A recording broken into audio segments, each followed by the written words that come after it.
Hello everyone, আসসালামু আলাইকুম। আমি সাইদা ফারজানা আছি চট্টগ্রাম থেকে নতুন আরও একটি ব্লগ ভিডিও নিয়ে। তো আশা করি সবাই ভালো আছেন। আর গত একটা ভিডিওতে আমি আপনাদের অনেক কমেন্ট পেয়েছিলাম আসলে। তো আজকের ভিডিওটি মূলত আপনাদের কমেন্টের রিপ্লাই দেওয়ার জন্য করা। তো আর কিছু গল্প শেয়ার করব আপনাদের সাথে। ভিডিওটি সম্পূর্ণ দেখতে থাকুন না টেনে, আর একটি লাইক দিয়ে সাবস্ক্রাইব করে দিবেন চ্যানেলটি যদি আপনি নতুন হয়ে থাকেন। কী অবস্থা সবাই, আশা করি সবাই ভালো আছেন। আমি ভিডিওটি একদম সকাল থেকে শুরু করেছি। আমি দেখিয়েছি আমার পাশের ব্যাকগ্রাউন্ড আপনাদের সাথে শেয়ার করলাম আর কি। তো দেখলাম যে গাছটাতে আসলে একটু সাপোর্টের দরকার আছে। মানে খুব মাশাআল্লাহ খুব তাড়াতাড়ি বড় হয়ে যাচ্ছে আমার গাছটি। আর আমি কিন্তু তেমন কোনো সার ইউজ করি না আমার গাছের জন্য। আমি শুধুমাত্র ঘরের কিছু বলতে পারেন কিচেনের যে ইয়াগুলো থাকে, আমরা যেগুলোকে কিচেন ওয়েস্ট মানে রান্নাঘরের রান্নার তরকারি কাটার পরে যে অবশিষ্ট অংশটা আমরা ফেলে দেওয়ার জন্য রাখি, ওটাই শুধু আমি আমার গাছের জন্য রেখে দিই। এটা পচিয়ে কিছুদিন আর সেগুলো সারের মতো আমি ব্যবহার করে থাকি। আচ্ছা, ঘর গোছাতে গোছাতে একটা কথা বলে রাখি। আমি গত একটা ব্লগে মানে আমার মনিটাইজেশনের গল্পটা সবার সাথে শেয়ার করেছিলাম। যদিও এখানে অনেক কিছু মিস গেছে, আমার আসলে ভিডিওটা লম্বা হয়ে যাচ্ছিল বলে আমি আসলে এত কথা বলি নাই, কারণ ভিডিও লম্বা করলে মানুষের দেখার আগ্রহটা কমে যায়। তো আমি যেহেতু আমার মনিটাইজেশনের পেছনে যাদের যাদের অবদান ছিল সবার নাম কম বেশি নিয়েছি। আমি প্রথমত আমি আমার ফ্যামিলির সাপোর্ট সবথেকে বেশি পেয়েছি। আর আমার কিছু ইউটিউব বন্ধু ছিল, বন্ধু বান্ধবী যাদের নামও আমি অলরেডি বলে দিয়েছি আমার ভিডিওতে, যারা দেখেননি চাইলে দেখে নিতে পারেন। আর তো সবার নাম যেহেতু আমি নিয়েছি, বাদ পড়ে গেছে যেহেতু আমি ম্যারিড, তাহলে আমার হাজব্যান্ড। তো কেন তার নাম নিলাম না? বাস তার কি কোনো অবদান ছিল না আমার এই জার্নিতে?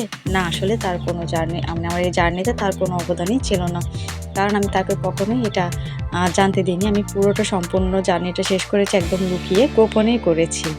তো আমার যখন মনিটাইজেশন হলো, আমার অবশ্যই একটা উদ্দেশ্য ছিল যে আমি যখন চ্যানেলটা মনিটাইজেশন করাবো, যদি কখনো হয় তাহলে আমি তাকে একদম সারপ্রাইজ দিব। তো সেটাই করেছি আলহামদুলিল্লাহ। আমি যখন চ্যানেলটা মনিটাইজ করাই, আমার যখন মনিটাইজেশন আসে, তো নোটিফিকেশানটা আসে, আমি তাকে সেটা দেখাই, একদম পুরো সারপ্রাইজ।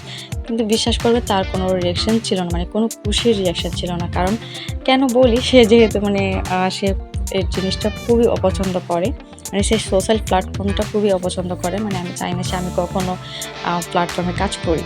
তো সে একদম ফেসবুক জিনিসটাকে একদম দেখতেই পারে না, সহ্য করতে পারে না। আমি একবার ছোট্ট করে একটু বলি, আমি ফেসবুক ইউজ করেছিলাম বলে সে আমার সাথে অনেক রেগেছিল। আসলে আমার সাথে অনেক দিন কথা বলা বন্ধ করে দিয়েছিল। সে যেহেতু ঢাকায় থাকতো, আমি থাকতাম চট্টগ্রামে চাকরির ক্ষেত্রে। তো আমার সাথে সে প্রায় কথা বলা বন্ধ করে দিয়েছিল। 2 মাস যাবত হয়তো কথা বলা বন্ধ করে দিয়েছিল। সে এতটা বেশি অপছন্দ করতো তাকে। আর আমি তাকে যেহেতু না জানিয়ে করেছি, সে খুবই রাগ করেছিল। তো ইউটিউবে আসার পেছনে যেহেতু আমি তাকে এটা বলতে চাইনি, আমি ভেবেছিলাম যে একেবারে তাকে সম্পূর্ণভাবে জানিয়ে দিব। আচ্ছা, ভিডিওতে আপনারা দেখতে পাচ্ছেন আমি যে চালের পানিটা নিচ্ছি, এই চালের পানিটা আমি আমার গাছে দেওয়ার জন্য কিন্তু নিচ্ছি। আমি চাল দেওয়া পানি কিন্তু ফেলে দিই না আমার গাছের জন্য, আর একটু পানি এখানে মিক্স করে আমি গাছে দিই। এটা কিন্তু ফুল আনতে সাহায্য করে। আর তার থেকে বেশি যেটা কাজ করে কলার খোসা। কলার খোসাটাও আমি ভিজিয়ে কিছুদিন 2-3 দিন পানিতে রেখে ওইটাও যদি আমি গাছে দিই, তাহলে গাছে প্রচুর পরিমাণে ফুল আসতে সাহায্য করে, যেমনটা আপনারা আমার বাগানে দেখতে পাচ্ছেন। তারপর চলে আসি আমি অন্য আমার হাজব্যান্ডের কথা নাই বলি, আমি এখন একটু পরে আমি কমেন্ট করতে থাকবো। তারপর আমি যেহেতু তাকে না জানিয়ে করেছিলাম, তো খুব ভয়ে ভয়ে আমি তাকে মনিটাইজেশনের ইয়াটা দিয়েছিলাম। যদিও সে পরে কিছুটা বুঝতে পেরেছে, লাস্ট পর্যায়ে সে হয়তো বুঝতে পেরেছে আমি যে ইউটিউবিং করি। আমি তার ফোন থেকে আমার ভিডিও যদি দেখতাম, আমি সেটা আবার কিন্তু রিমুভ করে দিতাম যেন সে পরে দেখতে না পায়। তো টোটালি আমি তার কাছ থেকে কোনো হেল্প নিইনি। আর যে ফিনান্সিয়াল একটা ব্যাপার থাকে, সেটাও আমি তার কাছ থেকে নিই না, আমার ফ্যামিলি মেম্বার থেকে নিই। আচ্ছা, আমি একটা তাহলে কমেন্ট করে নিই। এখানে আমার প্লে বেসিক ভাইও একটা সুন্দর কমেন্ট করেছে, ধৈর্য ধরে এত সুন্দরভাবে অভিজ্ঞতা শেয়ার করেছে, অনেক কিছু শিখতে পারলাম। তো ভাইয়াকে অনেক অনেক ধন্যবাদ জানিয়ে আরেকটা কমেন্টে যাচ্ছি আমি। আসলে আপু অনেক বড় একটা কমেন্ট করেছে, যেটা পড়তে গেলে আসলে অনেকটা সময় লাগবে। আপু লিখেছে, অভিনন্দন আপু, আসসালামু আলাইকুম। তারপর ধৈর্য ধারণ করলে সঠিক ও গাইডলাইন পেলে সফলতা অবশ্যই আসবে। হাসি আপু তানভীর ভাইয়ার প্রতি আসলে উনিও কৃতজ্ঞতা প্রকাশ করেছে। এটা লিখেছেন জায়দা লাইফস্টাইল থেকে আপু। তারপর আমি পুরো কমেন্টটা পড়লাম না, স্ক্রিনে যেহেতু দেওয়া আছে আপনারা পড়ে নেবেন। তারপর আমার মাহবুব ভাই লিখেছে, আলহামদুলিল্লাহ খুব ভালো লাগছে, সত্যিকার সফলতার গল্প শুনে দোয়া করে আপু এগিয়ে যাও। তোমাকে অনেক অনেক ধন্যবাদ মাহবুব ভাই। পাশে থাকার জন্য। ছেলে আশা করি আমি তোমাদেরকে সামনে আবার পাবো। কথা বলে গেছে মাশাআল্লাহ ধৈর্যের ফল মিষ্টি হয়। আরেকজন নাজমুন নাহার ব্লগ থেকে বলেছেন কনগ্রাচুলেশন আপু, তোমাদেরকে অনেক অনেক ধন্যবাদ। আর আমার বান্ধবী লিখেছে মাশাআল্লাহ মাশাআল্লাহ অনেক সুন্দর ভিডিও এগিয়ে যাও, পাশে ছিলাম, পাশে থাকবো ইনশাআল্লাহ। আমার বান্ধবীও কিন্তু আমাকে অনেক অনেক সাপোর্ট করেছে এই জার্নিতে আমার মানে আসার জন্য।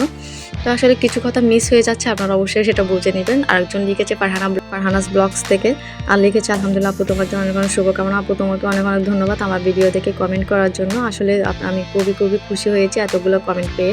আরেকজন লিখেছে মাশাআল্লাহ আপু ধৈর্য আর পরিশ্রম থাকলে সফলতা আসে, সেটা আপনি প্রমাণ করে দিলেন। 1 বছরের জার্নি সত্যি অনুপ্রেরণা গল্প। আরও অনেক বড় একটা আপু লিখেছে, আসলে আমি গিয়েও কিন্তু বলতে পারছি না আসলে। তারপর হচ্ছে আরও অনেক আপু এখানে করেছে, আমি সেটাও সবার নাম নিচ্ছি। তো সবাই হচ্ছে আমার ভিডিওটা দেখেন, ভালোই লাগে আপনাদের জন্য আজকে আমি এখানে। আরেকজন লিখেছে হানি হ্যাপি ভাইবস থেকে লিখছে খুব ভালো লাগলো আপু ভিডিওটা, ধন্যবাদ আপু। লাইফস্টাইল কানাডা লিখেছেন আপু আপনার জন্য অনেক অনেক দোয়া আর ভালোবাসা রইলো, এগিয়ে যাও, সাথে আছি, অনেক খুশি হয়েছি আপনার জন্য। আচ্ছা ঠিক আছে আপু, তোমাকে অনেক ধন্যবাদ। বিডি লাইফস্টাইল কানাডা আপু হচ্ছে আমাকে অনেক আসলে ভিডিও দেখে, আসলে আমি আপু ভিডিও দেখি এরকম। তো এখানে লিখেছে সফল হতে গেলে অবশ্যই ধৈর্য আর কঠোর পরিশ্রম লাগে। গল্পটা আসলে সত্যি কষ্টের। আরও অনেকগুলো কমেন্ট মিস হয়ে যাচ্ছে আসলে। তো হচ্ছে আমি আজকের মতো আসলে অনেকটা লম্বা হয়ে যাচ্ছে, যাদের কমেন্ট করতে পারলাম না প্লিজ মন খারাপ করবেন না, আপনারা আমার সাথে ছিলেন, ইনশাল্লাহ সামনেও থাকবেন, আমিও আপনাদের পাশে সবসময় থাকবো ইনশাল্লাহ। তো লাস্টে হচ্ছে আমার মেয়েকে নিয়ে আমি একটা ভিডিও আপনাদের সাথে শেয়ার করে দিয়েছি। আশা করি আজকের ভিডিওটি ভালো লেগেছে। আর কে কোথা থেকে ভিডিওটি দেখেছেন অবশ্যই কমেন্ট করে জানাবেন। আমি চট্টগ্রাম থেকে আজকের মতো এখানে বিদায় নিচ্ছি। সবাই ভালো থাকবেন, সুস্থ থাকবেন। Thanks for watching. আল্লাহ হাফেজ।